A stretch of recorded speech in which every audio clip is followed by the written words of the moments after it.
बरं बरं आता घोषणा तरी द्या.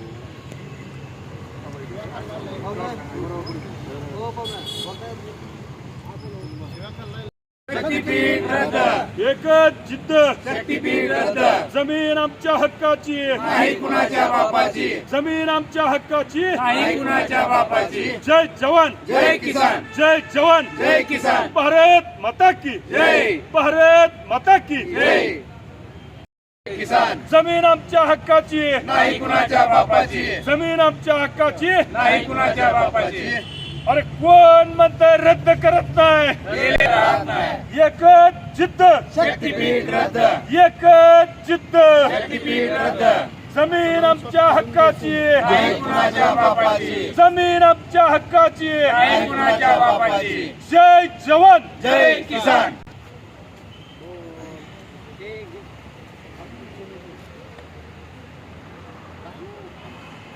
दादा या की दादा.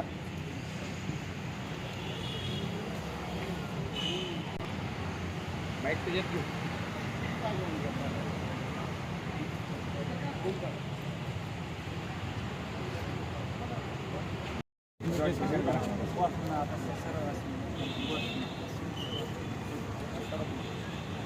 तुम्ही चर्चा करा इकडे बघू नका.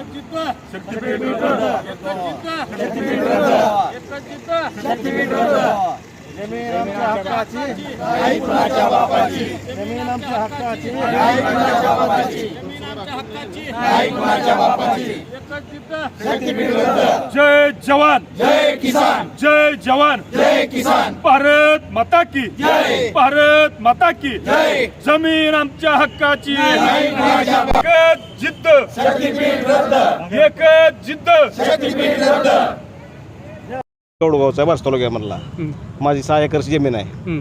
त्याच्यामधली 4 एकर जमीन ह्या शक्तीपीठ जाते ह्याच्यामध्ये. बरं आमची कुणाची मागणी नाही. मागणी नसताना आम्ही माननीय प्रांतापी साहेबांना बारसेल ज्यावेळेस त्यांनी मिटिंग लावली होती आमची त्यावेळेस त्यांना आम्ही मानलं होतं की बाबा आम्हाला काय आमची जमीन द्यायची नाही. आम्ही सर त्यांना आमचं ते सगळ्या शेतकऱ्यांनी आम्ही जाऊन त्यांना सांगितलं होतं की बाबा कुणाचीही मागणी नाही आम्हाला त्याची गरजच नाही तर तुम्ही ती काय आम्हाला मोजणीचं नोटीस देऊ नका काय करू नका. त्याची साहेबांनी सुनावणी घेतली नाही काहीच नाही. डायरेक्ट 2 वेळेस मोजणीसाठी आम्हाला बोलवलं म्हणजे काय गरज नसताना करणं गरजेचं नाही. पोलीस त्यांनी करून प्रशासनाचा वापर करतात.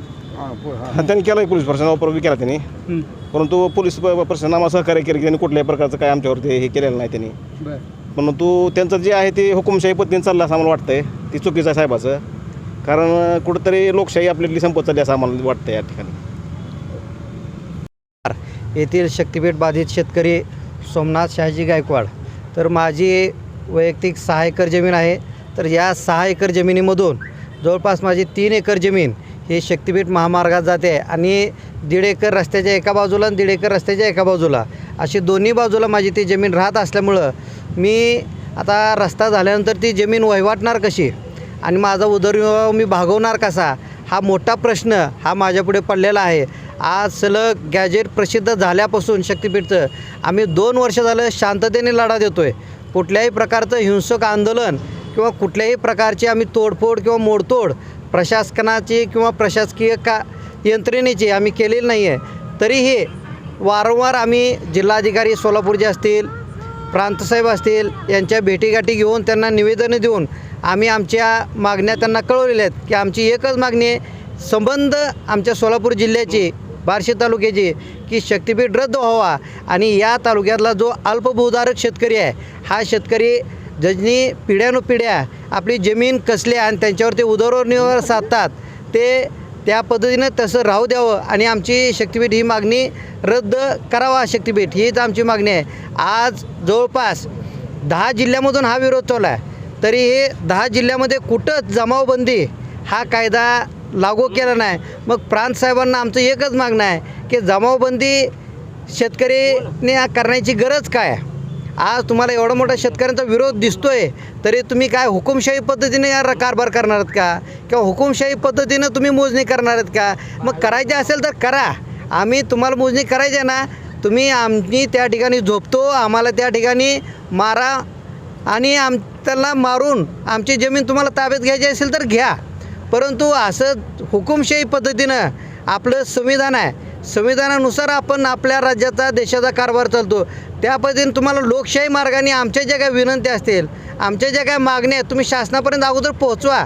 आज तुम्ही 3 वेळा हरकती आक्षेप वगैरे घेतले तर त्याची एखादाही आपण आम्हाला त्याची पोच दिली नाही किंवा एकदाही तुम्ही आम्हाला आमच्या त्या आदेशाची नीट सुनावणीसुद्धा घेतली नाही. एवढी सगळं आम्ही करतो आहे तरी आमची कुठल्याही प्रकारची तुम्ही दखल घेतली नाही. तर आमची एकच मागणी आहे की शक्तिपीठ महामार्ग हा रद्द व्हावा, एवढीच आमची मागणी आहे आणि ती आपण शासन दरबारी पोहोचवावी ही आमची विनंती आहे.